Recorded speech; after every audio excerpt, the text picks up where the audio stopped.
श्री वीरेंद्र सचदेवा जी, दिल्ली प्रदेश Bharatiya Janata party की सम्मानित उपाध्यक्षा आदरणीय बहन बरखा सिंह जी, दिल्ली प्रदेश भारतीय जनता पार्टी के सम्मानित उपाध्यक्ष हमारे युवा नेता आदरणीय श्री सुनील यादव जी, जिला के सम्मानित अध्यक्ष श्री प्रशांत शर्मा जी, दिल्ली प्रदेश भारतीय जनता पार्टी ओबीसी मोर्चा के सम्मानित अध्यक्ष श्री संतोष पाल जी, पूर्व मेयर आदरणीय बहन सरिता जी, दिल्ली प्रदेश भारतीय जनता पार्टी की महिला मोर्चा की उपाध्यक्षा बहन भारद्वाज जी, सभी सम्मानित भाई और बहनों, मैं पार्टी के कार्यकर्ताओं को भी और दिल्ली के विभिन्न क्षेत्रों से जो लोग आज हमारे इस धरने और प्रदर्शन के कार्यक्रम में सम्मिलित हुए हैं, मीडिया की उपस्थिति में मैं 2 मिनट में शराब घोटाले के बारे में आपको जानकारी देना चाहता हूं। जब दिल्ली विधानसभा के अंदर ये नई शराब नीति लाई गई तो दिल्ली के मुख्यमंत्री ने दिल्ली विधानसभा में कहा कि जो पुरानी शराब नीति है, उस पुरानी शराब नीति के चलते दिल्ली में लगभग 20,000 करोड़ रुपए की शराब हर साल बेची जाती है और दिल्ली सरकार को 6,000 करोड़ रुपए की आय हर साल होती है। अरविंद केजरीवाल ने कहा कि हम ऐसी नई शराब नीति लाए हैं कि दिल्ली सरकार की आय बढ़कर 10,000 करोड़ रुपया हो जाएगी। उन्होंने ये भी कहा कि हमारे युवाओं को, महिलाओं को शराब के ठेकों से शराब आसानी से सुलभ हो सकेगी। उन्होंने ये भी कहा कि जिन रिहायशी क्षेत्रों में शराब के ठेके नहीं खोले जा सके, दिल्ली के उन सभी रिहायशी क्षेत्रों में हम लगभग 850 नए शराब के ठेके खोलेंगे। दिल्ली के अंदर जितने बैंक्वेट हॉल हैं उनको भी शराब बेचने का लाइसेंस देंगे, 24 घंटे वो शराब बेच सकेंगे। तो दिल्ली विधानसभा में जब मुझे नई शराब नीति पर बोलने का अवसर मिला, वो रिकॉर्ड पर है, कुछ लोगों ने मेरे भाषण को सुना होगा, तो मैंने उस समय भी दिल्ली के चीफ मिनिस्टर और डिप्टी चीफ मिनिस्टर से हाथ जोड़ के आग्रह किया था कि इस नई शराब नीति को वापस ले लीजिए, दिल्ली को शराब की नगरी मत बनाइए, शराब के ठेकेदारों को ठेके देकर दिल्ली को मत लूटिए। आखिर नई शराब नीति क्या थी? दिल्ली में नई शराब नीति लागू होने से पहले जो शराब बेची जाती थी, शराब के ठेकेदार को शराब बेचने पर 2% कमीशन मिलता था। अरविंद केजरीवाल ने वो कमीशन सीधे 2% से बढ़ाकर 12% कर दिया और दिल्ली के शराब ठेकेदारों की जेब में सीधे 2,000 करोड़ रुपया डाल दिया। पहले 400 करोड़ रुपए की आय होती थी शराब के ठेकेदारों को, नई शराब नीति से उनकी आय बढ़कर 2,400 करोड़ रुपया हो गई और शराब के ठेकेदारों के साथ ये समझौता हुआ कि जो हमने आपका कमीशन 2% से 12% किया है, आधा पैसा तुम्हारी जेब में जाएगा, आधा पैसा अरविंद केजरीवाल की जेब में जाएगा। और जब शराब के ठेकेदारों की गिरफ्तारी हुई तो उन्होंने कहा है कि 6% हमारी जेब में गया और 6% हमने अरविंद केजरीवाल को उपलब्ध कराया।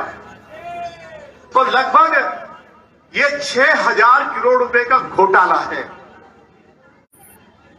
दूसरी बात, अरविंद केजरीवाल ने जिन क्षेत्रों में शराब के ठेके खुल ही नहीं सकते थे, सुप्रीम कोर्ट की गाइडलाइंस का उल्लंघन करके, मास्टर प्लान का उल्लंघन करके सैकड़ों शराब के ठेके, सैकड़ों करोड़ रुपया शराब के ठेकेदारों से लेकर उन क्षेत्रों में भी खोल दिए। हमने विधानसभा के अंदर कहा था अरविंद केजरीवाल की आंख में आंख डालकर कि अरविंद केजरीवाल, हम रिहायशी क्षेत्रों में शराब के ठेके नहीं खुलने देंगे, हम दिल्ली को नहीं रुकने देंगे और हम भगवान राम की सौगंध खाते हैं यदि हम अपने मिशन में, हम अपने आंदोलन में सफल नहीं हो पाए तो हम विधानसभा की मेंबरी से, लीडर ऑपोजिशन के पद से इस्तीफा देकर, राजनीति से त्यागपत्र देकर अपने घर चले जाएंगे। विधानसभा के अंदर हमने कहा आप रिहायशी क्षेत्रों में शराब के ठेके खोलकर सैकड़ों करोड़ रुपया लेकर दिल्ली को शराब की नगरी बनाने चले थे। आपको एक बात मैं और बताना चाहता हूं अध्यक्ष जी, आपकी जानकारी में भी, क्या ये जो हमारे मीडिया के लोग पूछते हैं कि क्या घोटाला हुआ, अरविंद केजरीवाल ने नई शराब नीति में क्या लिखा है कि हम दिल्ली के लोगों को शराब पीने के तरीके सिखाएंगे और उसके लिए 5 स्कूल दिल्ली में खोले जाएंगे। आप दिल्ली में 8 सालों में एक स्कूल, एक कॉलेज छात्र छात्राओं के लिए खोलने पाए, लेकिन 5 स्कूल आप दिल्ली के लोगों को शराब कैसे पीनी चाहिए उसके तरीके सिखाने के लिए खोलेंगे। चौथी बात क्या कहते हैं कि यदि लोग ये शिकायत करते हैं कि शराब की क्वालिटी ठीक नहीं है तो उसकी जांच सरकारी लैब में नहीं होगी, शराब के ठेकेदार की लैब में होगी। इसलिए लोग कहते हैं कि जो पुराने वाली शराब थी उसका टेस्ट बढ़िया था, जो पीने वाले लोग हैं, लेकिन अरविंद केजरीवाल जो नई शराब नीति लाया तो जो हम शराब ठेके से ले रहे हैं तो शराब जो लोग जिसका सेवन करते हैं वो कहते हैं इसमें तो मजा ही नहीं आ रहा है। तो अगर शराब नकली बेची जा रही है और उसकी शिकायत होगी तो सरकार की लैब में उसकी जांच नहीं होगी, शराब के ठेकेदार उसकी जांच करके बताएंगे कि ये असली है नकली, तो शराब का ठेकेदार ये कहेगा कि ये नकली है। एक और कितनी मजेदार बात है, दिल्ली में पहले 21 दिन साल में शराब के ठेके बंद रहते थे, जिसको हम कहते हैं ड्राई डेज। शराब की बिक्री ज्यादा हो उसकी संख्या घटाकर 3 कर दी। शराब की बिक्री ज्यादा हो, अभी 20,000 करोड़ रुपए की शराब बेची जा रही थी, अरविंद केजरीवाल ने कहा कि 30,000 करोड़ रुपए की हमने दिल्ली के अंदर शराब बेचनी है। तो इन्होंने शराब बेचने का समय जो रात को 10 बजे तक होता है, दिल्ली पुलिस के अधिकारियां खड़े हुए हैं, उनसे परमिशन लिए बगैर, उनसे एनओसी लिए बगैर वह समय रात को 10 बजे से बढ़ाकर प्रातः 3 बजे तक कर दिया। तो ये भी कानून कायदे का उल्लंघन था। मास्टर प्लान, सुप्रीम कोर्ट की गाइडलाइंस, जिन रिहायशी क्षेत्रों में शराब के ठेके नहीं खोल सकते वहां खोल दिए गए, ये भी कानून कायदे का उल्लंघन था। अब मैं अपनी बात को समाप्त कर रहा हूं।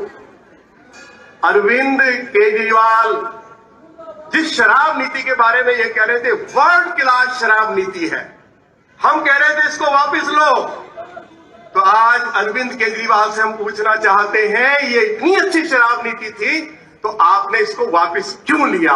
हम उनसे सवाल कर रहे हैं कि शराब की बिक्री डबल हो गई और मुनाफा घटकर आधा रह गया, बिक्री डबल हो गई और आय कम हो गई। जब पुरानी शराब नीति लागू थी तो 6,000 करोड़ रुपए की आय हुई और नई शराब नीति लागू होने के बाद जो दिल्ली सरकार ने हमको जानकारी दी है लिखित, इस नई शराब नीति से 3,000 करोड़ रुपए का नुकसान हुआ। तो उसके बाद कहते हैं कि साहब बदले की भावना से हमारे खिलाफ कार्रवाई की जा रही है।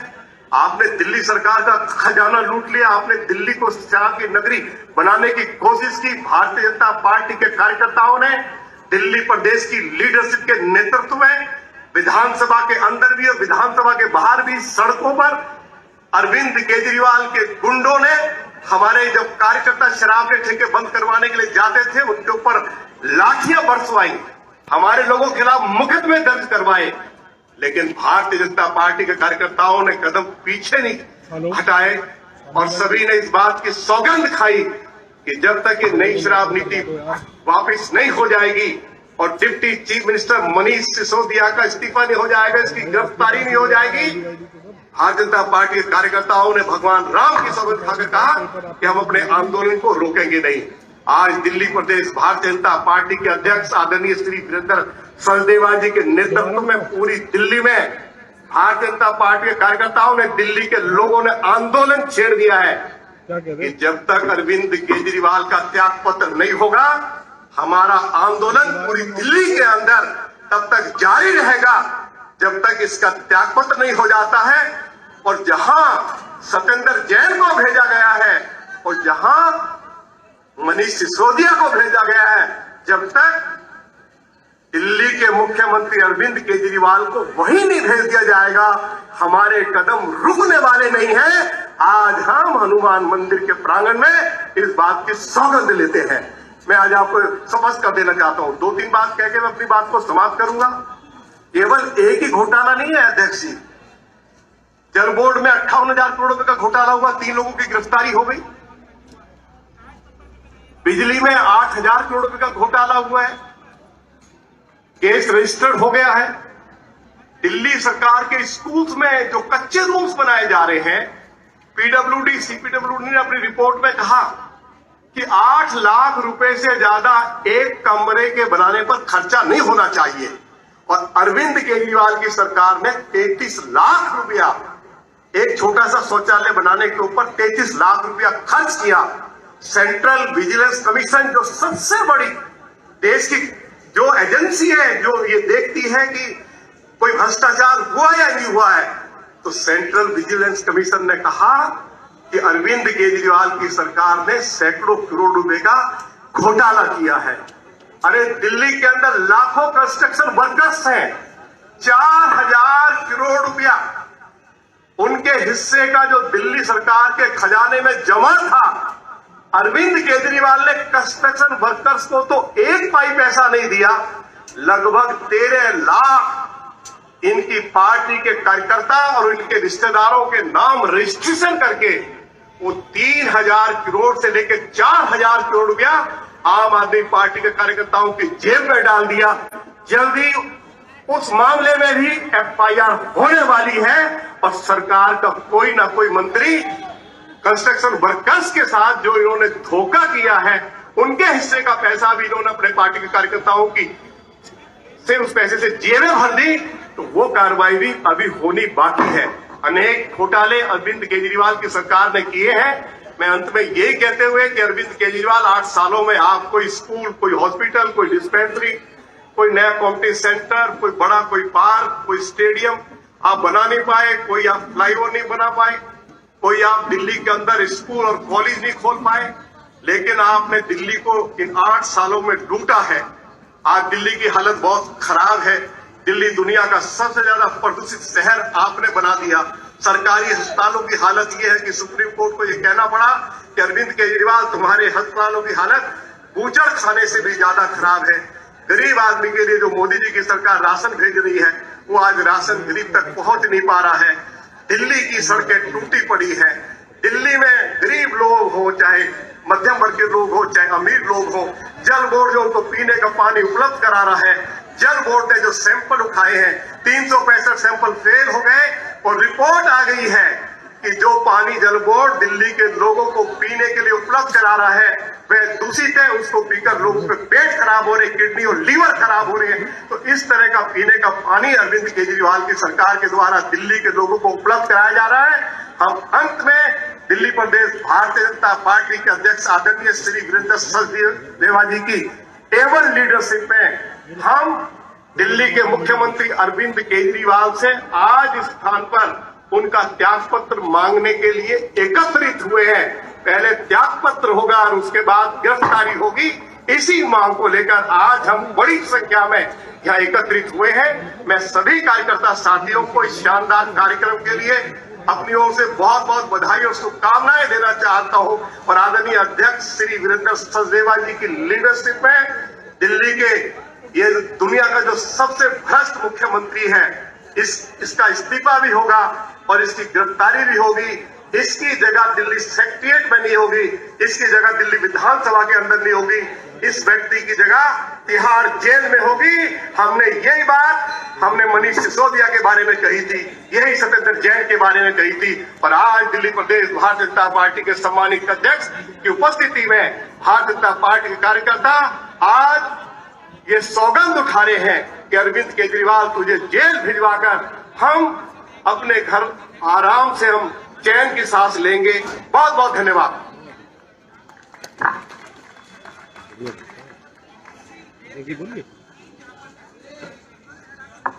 बहुत बहुत धन्यवाद माननीय रामवीर जी।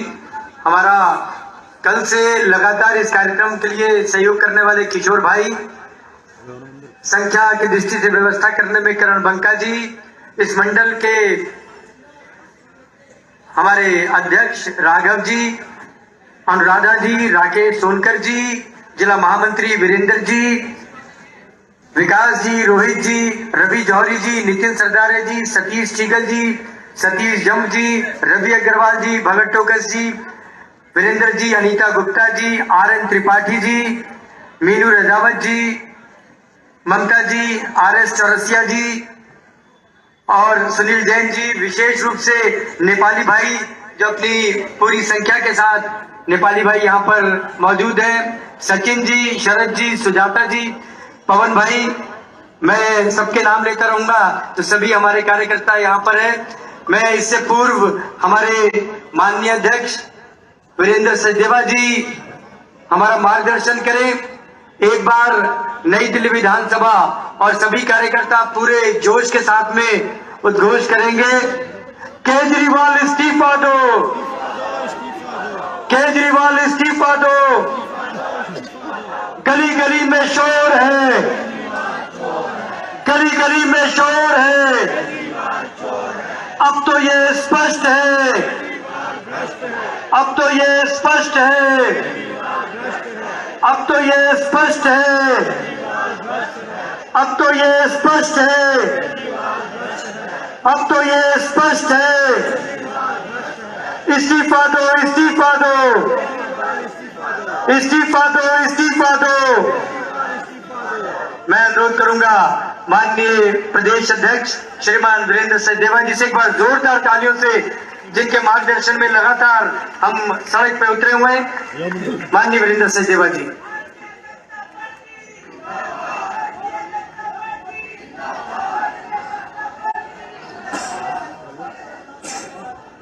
सब तैयार हैं? दोनों हाथ तैयार कर लीजिए अपने। बोलिए जय श्री राम, जय श्री राम। बोले राम भक्त हनुमान की, बजरंगबली हनुमान की, भारत माता की, भारत माता की। अभी एक मीडिया के बंधु मुझसे पूछ रहे थे कि आपने हनुमान जी का मंदिर क्यों चुना, तो मैंने उन्हें बताया कि दिल्ली के मुख्यमंत्री जब चुनाव लड़ने की घोषणा होती है तो यहाँ आके आशीर्वाद लेते हैं, और बाबा ने उन्हें आशीर्वाद दिया सेवा करने का, समाज में सौहार्द पैदा करने का और शांति व्यवस्था बनाए रखने का। लेकिन अरविंद केजरीवाल ने क्या किया, उसने एक पौवे के साथ दूसरा पौवा फ्री दिया। हमने हनुमान मंदिर आज इसलिए चुना कि अरविंद, जहां से तुम शुरू करते हो वहीं से तुम्हें खत्म करने का संकल्प लेते हैं।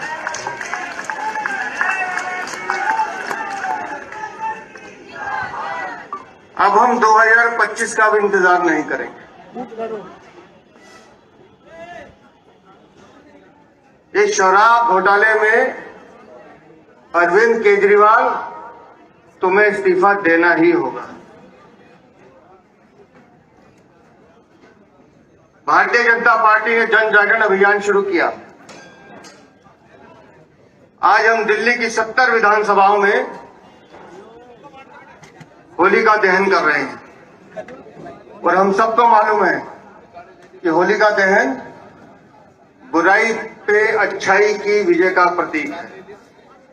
तो आज ये जो जनता, जो कार्यकर्ता मेरे यहाँ बैठे हैं, आज हम भ्रष्टाचार का, शराब घोटाले का जो प्रतीक है आम आदमी पार्टी की सरकार, आज उसका पुतला फूंकने आए हैं।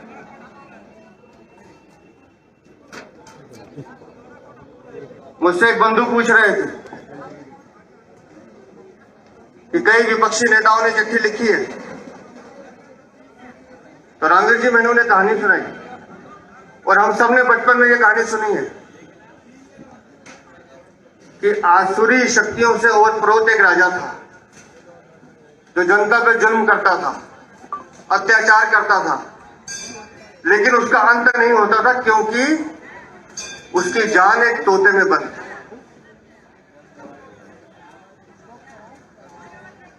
और अरविंद केजरीवाल का तोता आज जांच एजेंसी के दायरे में है, इसलिए अरविंद केजरीवाल फड़फड़ा रहे हैं। वो तोता जैसे ही जांच एजेंसी की जद में आया तो सारे नेता मिलकर कह रहे कि नहीं, इस तोते को आजाद कर दो।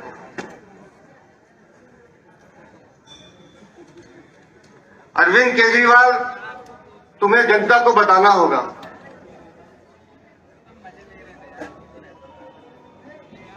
कि शराब की दुकानें मंदिर के पास, गुरुद्वारे के पास, मस्जिद के पास और तो और स्कूलों के पास खोलने की जरूरत क्या थी?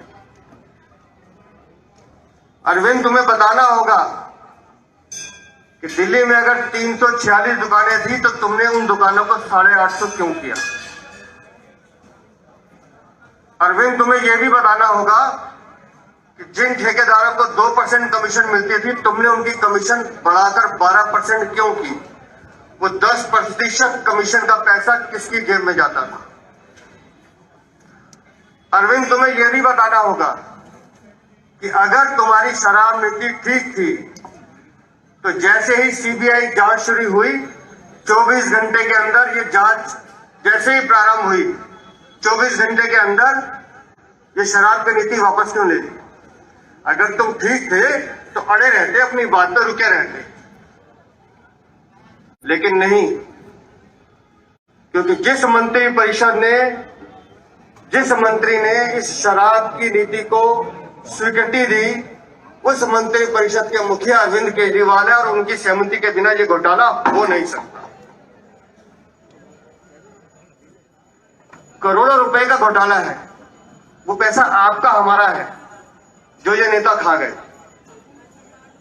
आज जो ये माताएं यहां बैठ के केले बेच रही हैं या जो मेरे भाई फूल बेच रहे हैं, अगर वो पैसा सही जगह रहता तो इन सबकी 2-2, 3-3 हजार की पेंशन बन सकती थी, लेकिन इन नेताओं को तो अपनी जेब भरनी थी। आज हम मंदिर के प्रांगण में खड़े हैं। अरविंद केजरीवाल, एक बात का जवाब दे दें, तुमने इमामों और मौलवियों की पेंशन मांगी है 40,000 रुपए महीना। मेरे इन मंदिर के पुजारी को क्या दोष है, इनको पैसा क्यों नहीं देते? लेकिन अरविंद केजरीवाल नहीं बोलेंगे। उनको सिर्फ एक धर्म को खुश करना है, उनको सिर्फ अपने वोट बैंक को खुश करना है। अरे तुम्हें पेंशन देनी थी इमामों को, मंदिर के पुजारियों को देते, गुरुद्वारे के ग्रंथियों को देते, उनको भी देते ना, लेकिन नहीं, वहां नहीं देंगे। रणवीर सिंह जी घोटालों की बात कर रहे हैं। शिक्षा का घोटाला, स्कूल का घोटाला तो रणवीर सिंह जी ने बताया। एक नया घोटाला जिसकी जद में अभी कई सारे लोग आने वाले हैं। आपने कभी ऐसा सुना है कि एक व्यक्ति इतिहास पढ़ाता हो पर अरविंद केजरीवाल उसको टीचर लगा देंगे कि तुम बायोलॉजी पढ़ाओगे? ऐसा हो रहा है दिल्ली की सरकार में, ऐसा दिल्ली की सरकार में हो रहा है। एक टीचर जो होम साइंस का टीचर है, उसको कहा गया इंग्लिश पढ़ाइए, क्योंकि वो सब इनके लोग हैं, इनको पैसा देते हैं, इसलिए उनको लगाना है। तो दोस्तों, भारतीय जनता पार्टी की लड़ाई लंबी लड़ाई है और मुझे खुशी इस बात की है कि पिछले साल भर का जो संघर्ष दिल्ली की जनता के साथ मिलकर हम कर रहे थे, उस दिल्ली की जनता की विजय हुई उस दिन जिस दिन मनीष सिसोदिया एक जांच एजेंसी की जद में आए। और मैं यकीन से कह सकता हूं कि मनीष सिसोदिया तो झांकी है, बड़ी मछली अभी बाकी है और वो भी इसकी जद में आएगी। आम आदमी की पार्टी की सरकार भ्रष्टाचार की सरकार है। अभी मुझसे कोई पूछ रहा था कि अरविंद केजरीवाल ने ये कहा, अरविंद केजरीवाल ने ये कहा। मैंने कहा, अरविंद केजरीवाल ने क्या क्या कहा है आप हमसे मत पूछिए, जाइए अदानी अन्ना हजारे से पूछिए, वो आपको अरविंद की हकीकत बताएंगे। क्या कहकर आए थे? सरकारी गाड़ी नहीं लूंगा, सरकारी कोठी नहीं लूंगा, सरकारी सुविधाएं नहीं लूंगा, अगर आरोप भी लगा तो हम इस्तीफा दे देंगे। यहां तो जांच शुरू हो गई, उसके बाद भी तुम्हें शर्म नहीं आती। जिस कोठी में अरविंद केजरीवाल रहते हैं उस कोठी में 32 करोड़ का तो स्विमिंग पूल है। लोग यहां पानी के लिए त्राही त्राही कर रहे हैं, 38 कमरे उसमें एसी लगे हुए हैं, लेकिन अरविंद केजरीवाल कहते हैं कि मैं सरकारी सुविधाएं नहीं लूंगा। तो ये नई दिल्ली की जनता को भी तय करना है कि आपको कैसा प्रतिनिधि चाहिए। तो दोस्तों, ये लड़ाई भारतीय जनता पार्टी की लगातार चलने वाली लड़ाई है। हमने पीछे 2 दिन लगातार प्रदर्शन किए हैं इस भ्रष्टाचार के खिलाफ, आगे भी चलते रहेंगे, करते रहेंगे जब तक अरविंद केजरीवाल इस्तीफा ना दे दें। तो बोले इसके इस्तीफे के लिए तैयार है ना? आवाज आनी चाहिए। इस्तीफे के लिए तैयार है ना? इस्तीफे के लिए तैयार है ना?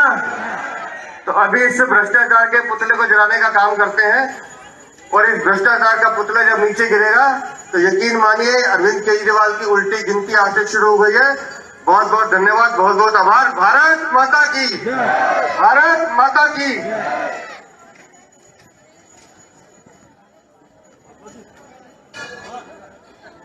बहुत बहुत धन्यवाद माननीय अध्यक्ष जी। सभी पुतला दहन के लिए अध्यक्ष जी और माननीय रामवीर जी, बरखा जी, सरिता जी, सुनील जी, प्रिया जी, ये आगे रहेंगे। बाकी सभी कार्यकर्ता हमारे माननीय अध्यक्ष जी के पीछे रहेंगे।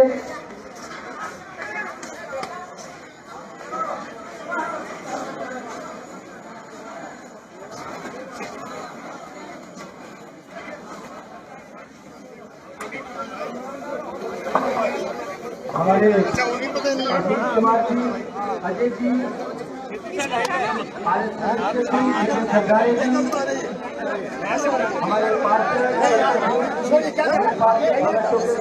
सरदारी जी, हमारे ग्रोवर जी, रवि अग्रवाल जी, अनुराधा जी, रवि अग्रवाल जी, नीरू राजावत जी, शांता भाटिया जी, सचिन जी, वीरेंद्र जी, प्रमोद चौहान जी, बाबूराव जी, रोहित अरोड़ा जी, मोंटी जी, विकास झारपा जी, चरण बंदा जी, कृष्ण उपाध्याय जी,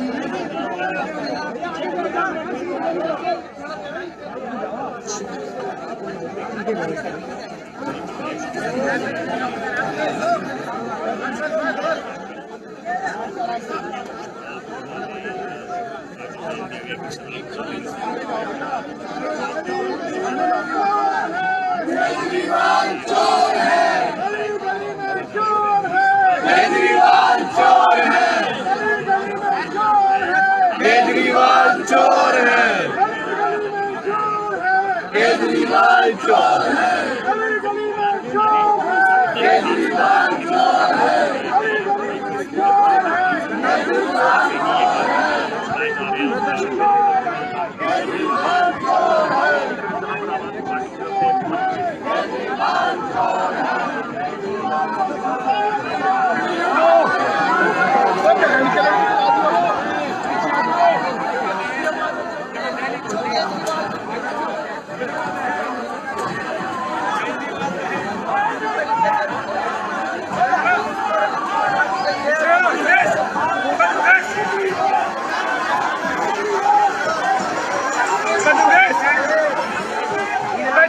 पीछे